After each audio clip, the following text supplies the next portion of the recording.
मैं डॉक्टर सूर्यभान मिश्रा, संस्कृत विशेषज्ञ, Saraswati group of colleges के इस ऑनलाइन क्लास में आप सभी का स्वागत करते हैं।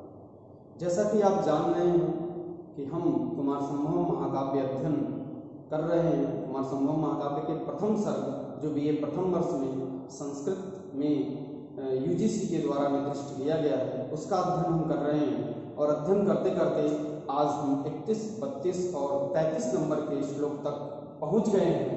बीए प्रथम वर्ष संस्कृत प्रश्न पत्र के रूप में प्रथम प्रश्न पत्र है और आज हम स्लाइड नंबर 12 पढ़ेंगे जो संस्कृत है और कुमार संभव महाकाव्य का प्रथम सर्ग है। इस प्रथम सर्ग में जो 3 श्लोक आज हमें अध्ययन करना है, जो 3 श्लोकों को आज हमें पढ़ना है, उसका थोड़ा सा संक्षिप्त सारांश आपको मैं सभी वीडियो में देता हूं कि आज हम उन श्लोकों में क्या क्या पढ़ेंगे।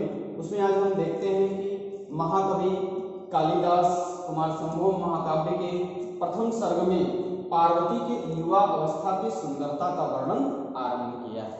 अब पार्वती मेना और हिमालय के समागम से जो उत्पन्न हुई हैं, अब वह बाल्यावस्था के बाद आप 30 श्लोक तक देखेंगे तो उसमें बाल्यावस्था उनका समाप्त हो गया है और बाल्यावस्था के बाद अब उनकी युवावस्था आएगा और उस युवावस्था का अब हम वर्णन करेंगे।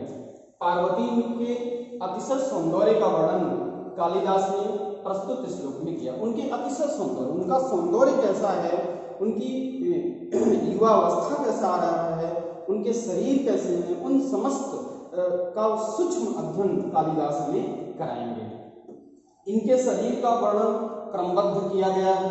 पार्वती के चरणों की सुंदरता भी वर्णित की गई है। सामुद्रिक शास्त्र के अनुसार यह उत्तम कोटि का है, यह उत्तम कोटि के व्यक्ति का लक्षण है, उसको उन्होंने बताया है। और मल्लीनाथ जी ने अपनी संजीवनी टीका में इसका विस्तृत वर्णन भी किया है। यस्या रक्ततलौ पदा उन्नताग्रे तल सब, इस प्रकार से बता करके उन्होंने बताया कि कैसे रक्त पैर वाले, लाल नखों वाले, किस प्रकार से वह सामुद्रिक शास्त्र का वर्णन इसमें कालिदास ने, इससे पता चलता है कि कालिदास सामुद्रिक शास्त्र का भी अध्ययन करता थे, उन्हें यह भी ज्ञान था।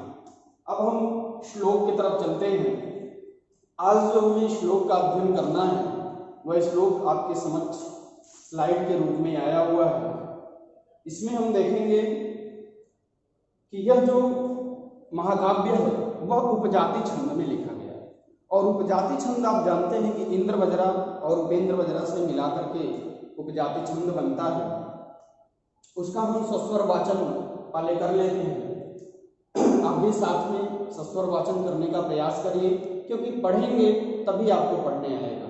और अन्वय करके, पद विच्छेद करके जब पढ़ेंगे तभी आप सही सही संस्कृत का उच्चारण कर पाएंगे। तो साथ साथ में आप भी पढ़ सकते हैं।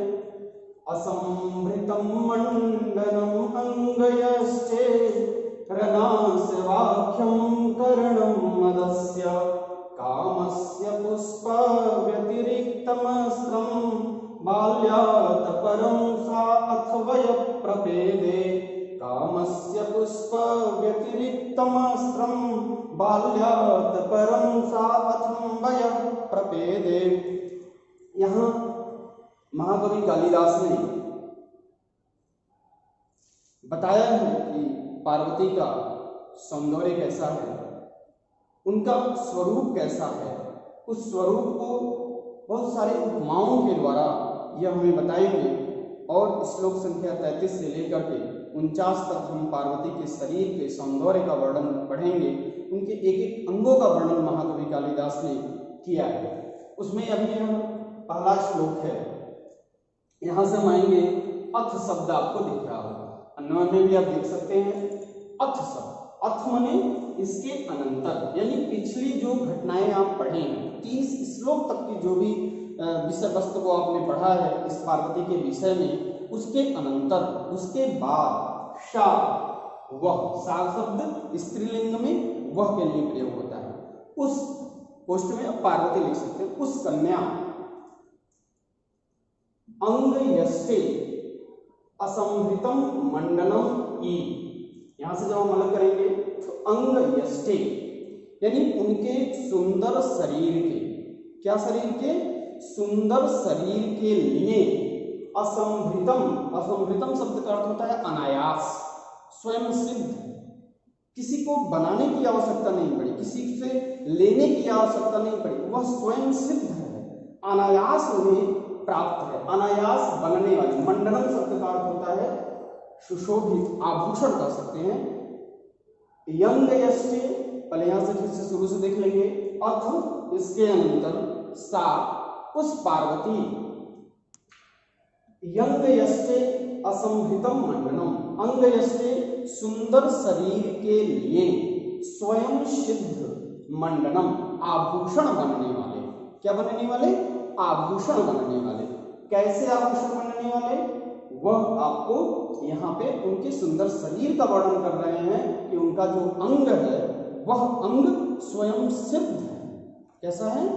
उनका जो अंग यष्टि है, यंग रूपी यष्टि, यष्टि का प्रभाव, यष्टि का प्रयोग कभी इसलिए करता है यदि हमारे अंगों के शोभा को बढ़ाना होता है, हमारे अंगों के शोभा की प्रशंसा करना होता है, तब वह यष्टि शब्द का प्रयोग करते हैं। यष्टि शब्द का प्रयोग तभी होता है। फिर दूसरा उन्होंने कहा कि अनास वाक्यम मदस्य करणम। अनास वाक्यम, अनास शब्द का अर्थ होता है मदिरा। मदिरा आप जानते हैं, इसी को और देहाती भाषा में हम ले जाएंगे तो शराब। अनास वाक्यम, वाक्यम माने होता है कहना, आख्यम शब्द है। अनास को अलग कर लेंगे, आख्यम अलग कर लेंगे। आख्यम का होता है आख्या करना, व्याख्या करना, बताना, कहना। तो अनास वाक्यम मदस्य, मदस्य माने मद का, मदस्य माने मद का, करणम वह अनास न होते हुए, यानी मदिरा न होने पर भी, अनास वाक्यम मदिरा न होने पर भी मद का क्या है? कारण है। मदस्य करणम, मद का कारण बनने वाले। क्या? मदिरा नाम न होने पर भी, क्या नाम न होने पर? मदिरा नाम न होने पर भी वह मद को उत्पन्न करने वाली है या मद रूपी बनने वाली हैं। फिर तीसरा इन्होंने बताया कि कामस्य पुष्प व्यतिरिक्तम अस्त्रम। कामस्य, कामस्य काम का, काम के देवता कौन है? कामदेव है। तो कामस्य शब्द का अर्थ हम क्या कर लेंगे? कामदेव। पुष्पम, हम जानते हैं कि कामदेव का जो बाण है वह क्या है? पुष्प का बाण। पंच, पंच बाण इनके पास हैं। वह पंच बाण नीलोत्पल के हैं, अशोक के हैं, आम्र के हैं, कमल के हैं, इस तरह से नवमल्लिका के हैं। यह जो पंचबाण हैं इनके, यह पंचबाण से भी क्या किया है? कामस्य पुष्पक व्यतिरिक्तम, उसको व्यतिरिक्त करते हो, उसको उससे बढ़ करके अस्त्रम, अस्त्र है। इनका जो वया अवस्था है, इनका जो वयः अवस्था आएगा, वयः शब्द का अर्थ अवस्था भी होता है, तो वयः इनका जो अवस्था आएगा, इसके बाद बाल्याकपरम, इसका अर्थ हम देखेंगे। पहले इनका अर्थ समझ लें कि कामदेव के पुष्प के बाणों से भी बढ़, इनका जो बाण है, यदि वह एक बाण किसी को लग जाए तो वह काम से मूर्छित हो जाता है, तो इनके जो पंच बाण है ना, उन पांचों बाणों से भी क्या है? वह अत्यधिक है, बढ़कर उनको व्यतिरेक करते हुए आगे बढ़ने वाले हैं। क्या? वयः बलात् परम। क्या? बलात् परम, भले बलात् शब्द का अर्थ कर लेंगे अपरम। बलात् माने बाल्यावस्था, अपरम माने पश्चात, उसके बाद। वयः प्रपेदे, वयः अवस्था को यानी युवा अवस्था को प्राप्त की, प्रपेदिरे प्राप्त हुई। और वह युवा अवस्था कैसा उनका था? अंगयस्ते असंभृतम मंडलम यु अनासवाक्यम मदस्य करणम कामस्य पुष्पक व्यतिरिक्त अस्त्रम, ऐसा था उनका। यंगयस्ते संभृतम मंडलम। दूसरा उन्होंने बताया कि अनासवाक्यम मदस्य करणम, और तीसरा कहा कि कामस्य पुष्प व्यतिरिक्त अस्त्रम। इस शब्द का अर्थ आप पुनः एक बार देख लें, क्योंकि यह श्लोक महत्वपूर्ण दिख रहा है। अंग यष्टे असंभृतम मंडनम, अथ सा, उसके अनंतर, उसके बाद जो पार्वती हैं वह पार्वती के सुंदर शरीर के लिए अनायास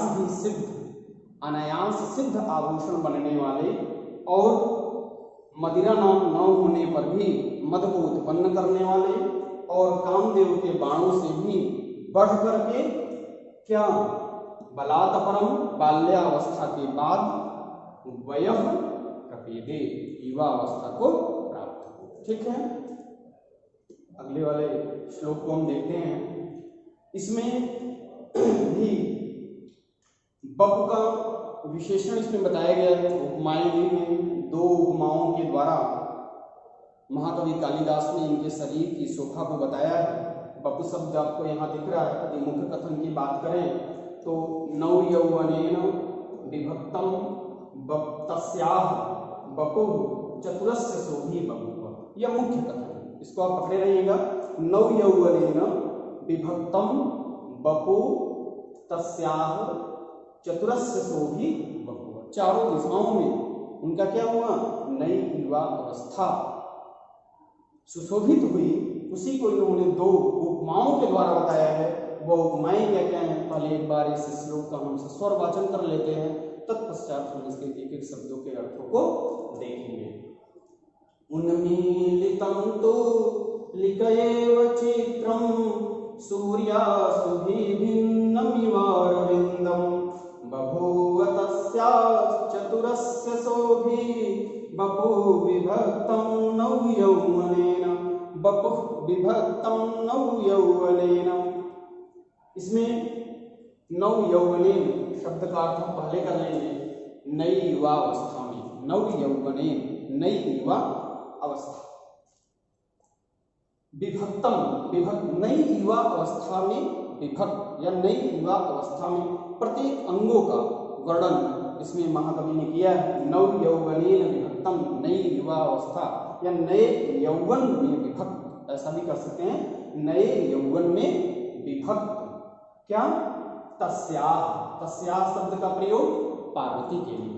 तस्याः बपुः, बपुः माने शरीर, किसका शरीर, उस कन्या का शरीर, उस पार्वती का शरीर, नया युवा अवस्था में विभक्त उसका जो शरीर है। तस्याः बपुः, कैसा है उसका शरीर, तो ऊपर वाली लाइन में दो उपमाएं दी गई हैं। एक उपमा आपका यहाँ से है, सूर्यासुभि भिन्नाम अरविंदम, और दूसरा दिया हुआ है उन्मीलितं तूलिकयेव चित्रम। तो तूलिकया यहाँ से अलग करेंगे, तो तूलिकया उन्मीलितं चित्रम। ई तूलिकया शब्द का अर्थ होता है कूंची। आप प्राचीन समय में देखे होंगे तो मूंछ की कूंची बनाई जाती थी और उसी से घर का पेंटिंग किया जाता था। लेकिन आज तकनीकी बदलती गई, आज ब्रश आ गया, तमाम प्रकार के इलेक्ट्रॉनिक आ गए जिससे हम रंगों को भरते हैं। लेकिन यह क्योंकि आज का महाकाव्य नहीं है, कालिदास आज के नहीं है, उस समय तूलिकयोग शब्द का ही प्रयोग चल रहा था। तो तूलिकयोग, तूलिका से, ऊंची से उकेरे गए, उन्मीलितम रचित भी कर सकते, उन्मीलितम चित्रम ईव, चित्र को जिस प्रकार से, चित्र के एक एक अंगों को जिस प्रकार से चित्रकार अपनी कूंची से, अपने ब्रश से आप कर सकते हैं। ब्रश करने वाला ब्रश नहीं, आप जानिएगा कि जो पेंटिंग वाला ब्रश होता है वह ब्रश, उस ब्रश से जिस प्रकार से, उस तूलिका से जिस प्रकार से चित्रकार उस अपने पूरे चित्र के एक एक अंगों को उकेरता है, एक एक अंगों में रंग को भरता है, ऐसा ही बपुः उसके शरीर को भी उकेरा गया है, बनाया गया है। और दूसरा इन्होंने उपमा दिया, सूर्यासुभि भिन्नम इवारविंदम। सूर्यासुभि, सूर्य की किरणें, सूर्या में सूर्य, शुभि माने किरणें, यानी सूर्य की किरणें से भिन्नम, भिन्नम शब्द का अर्थ होता है विकसित करना या खिलाना। क्या खिलाना, अरविंदम ईव, अरविंदम शब्द कमल के लिए प्रयोग किया गया है। अरविंदम, जैसे सूर्य की किरणें कमल को खिलाते हैं, यदि सूर्य का प्रकाश कमल के ऊपर न पड़े तो कमल नहीं खिलेगा। जो ही सूर्य की रश्मियां उन कमलों पे पड़ती हैं, कमल क्या हो जाते हैं, पुष्पित हो जाते हैं। और वह पुष्पित या पल्लवित या खिले हुए जो कमल हैं वो कैसे लगते हैं, सुंदर लगते हैं, हमारे मन को अपनी तरफ आकर्षित करते हैं। और यदि वह नीला कमल हो तब तो और आकर्षित करेगा, लाल कमल हो तब तो और आकर्षित करेगा, सफेद कमल हो तो भी आकर्षित करेगा। तो उसी प्रकार से सूर्य की किरणों से जिस प्रकार कमल को खिलाया जाता है उस प्रकार से। और दूसरा, तूलिका एवं चित्रम, जो तूलिका है उन्मीलितम, उससे उकेरे गए, उससे बनाए गए, उससे रंग भरे गए, उन्मीलितम शब्द का अर्थ रचित भी कर सकते हैं, उससे रचित किए गए, चित्रकार के द्वारा तूलिका से रचित किए गए रंग को भरे गए चित्र में, जैसे जैसे चित्र सुशोभित होता है और जैसे सूर्य की किरणों से वह नील कमल सुशोभित होता है, वैसे ही नव यौवनेन वपुर्विधत्तम चतुरस्य शोभी बभूव। वो क्या होंगी, वह चतुरस्य शोभी हो, यानी चारों तरफ, यहां से हम मना कर लेंगे, चतुरस्य शोभी बभूव, वह चारों दिशाओं में, चारों तरफ चतुर शोभित हुई, या वह चारों दिशाओं में आलोकित हुई, प्रकाशित हुई। किस अवस्था को लेकर के, बाल्यातपरम, पिछले श्लोक में हमने पढ़ा बाल्यातपरम, बाल्यावस्था के उपरांत जब उनकी युवा अवस्था है, जब नवयौवनेन वपुर्विधत्तम तस्याह वपुः चतुरस्य शोभी, चारों दिशाओं में उनका क्या हुआ, उनका जो नव यौवन था, उनकी जो युवा अवस्था थी वह पुष्पित हुई, पल्लवित हुई, खिली, सुशोभित हुई। ऐसा हम कोई भी वर्ड इनके लिए प्रयोग कर सकते हैं। नेक्स्ट को हम देखेंगे, जो दूसरा आज का हमारा श्लोक है, वह श्लोक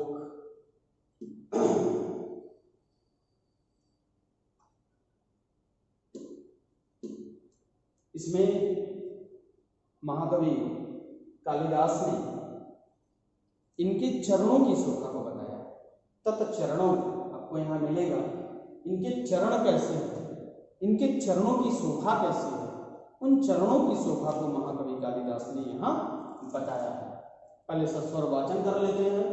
अभिउन्नतांग ठनख प्रभावी नीचे प्रणादग्निमियोद्गिरन्तौ अजहस्तु तच्चरणौ पृथिव्याम् स्थलारविंदम श्रियं व्यवस्थायां। यहां से हम पहले अभिउन्नतांगुष्ठ नख प्रभावी, अभिउन्नत, ऊपर की ओर उठी हुई, पैर में जो ऊपर की ओर उठी हुई नख है, इनके जो नाखून है, इनके जो अंगूठे का जो नाखून है, उससे निकलने वाली प्रभा से, उसके प्रकाश से क्या हो रहा है, नीचे पणात रागाद वियोद गिरंतौ, नीचे पणात, नीचे रूप से, नीचे पणात रागाम, लालिमा, निक्षेप रूप से उसमें से क्या निकल रही है, लालिमा प्रकाशित हो रही है, लालिमा उसमें से बाहर गिरंतौ निकल रही है। इसमें से उनकी नखों में से वह लालिमा निकल रही है। वह लालिमा कैसी है, वह नीचे वाली लाइन में इन्होंने बताया है। तत्चरणों, इनके चरणों से पृथ्व्याम, पृथ्वी पर, पृथ्व्याम माने पृथ्वी पर, स्थलारविंदम, पृथ्वी पर अव्यवस्थाम, अस्थिर कर सकते हैं। अव्यवस्थाम माने जो व्यवस्था से अलग हो जाए। व्यवस्था क्या है कि कमल का जो पुष्प है वह जल में होता है, गुलाब का जो पुष्प है वह कहाँ रहता है, स्थल पे रहता है, पृथ्वी पर रहता है। तो इसलिए पृथ्व्याम दिया है, पृथ्वी पर अव्यवस्थाम, अव्यवस्था कर दिया है, अस्थिर कर दिया है। क्या, इनके दो चरण, इनके जो दोनों चरण हैं, तत्चरण, इनके जो चरण हैं वह चरण पृथ्वी पर क्या कर दिए हैं, अव्यवस्था कर दिए हैं, अस्थिर कर दिए हैं।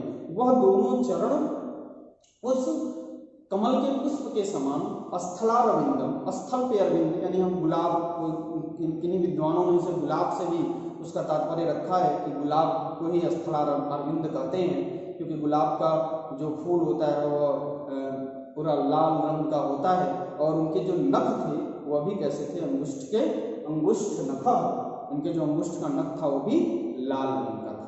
और उसमें से जो निक्षेपणात् रागात् जो लालिमा उत्पन्न हो रही थी, वह लालिमा को देखते हुए कवि को यह लिखना पड़ा कि उनके चरणों में मानो स्थलारविंदम व्यवस्थाम, जो स्थल रविंद्र है, पृथ्व्याम अव्यवस्थाम, पृथ्वी पर अस्थिर स्थलारविंदम आजनंत, उन्होंने मानो पृथ्वी पर अस्थिर स्थलारविंदम श्रियम, उसके श्री को, उसकी शोभा को, श्रियम माने शोभा को, उस स्थलारविंद के, उस गुलाब के, उस कमल के श्री को, उसके शोभा को उन्होंने क्या कर लिया, आजहुत कर लिया है, ले लिया है, अपहरित कर लिया है, अपने पास ले लिया है।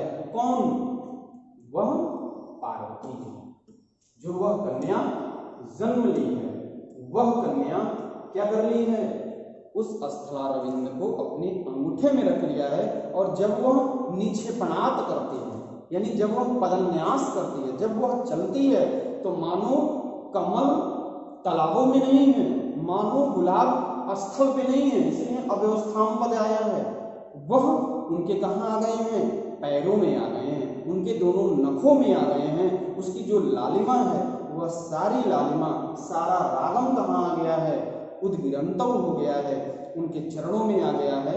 इसी को महाकवि कालिदास ने बड़े सूक्ष्म तरीके से तमाम उपमाएं देकर के बताया है। और इसीलिए कालिदास उपमा कालिदासस्य के नाम से भी प्रसिद्ध है। आप यह श्लोक पढ़े भी होंगे कि उपमा कालिदासस्य भारवे अर्थ गौरवम दंडिन पदलालित्यम माधे संति त्रयोगुणा।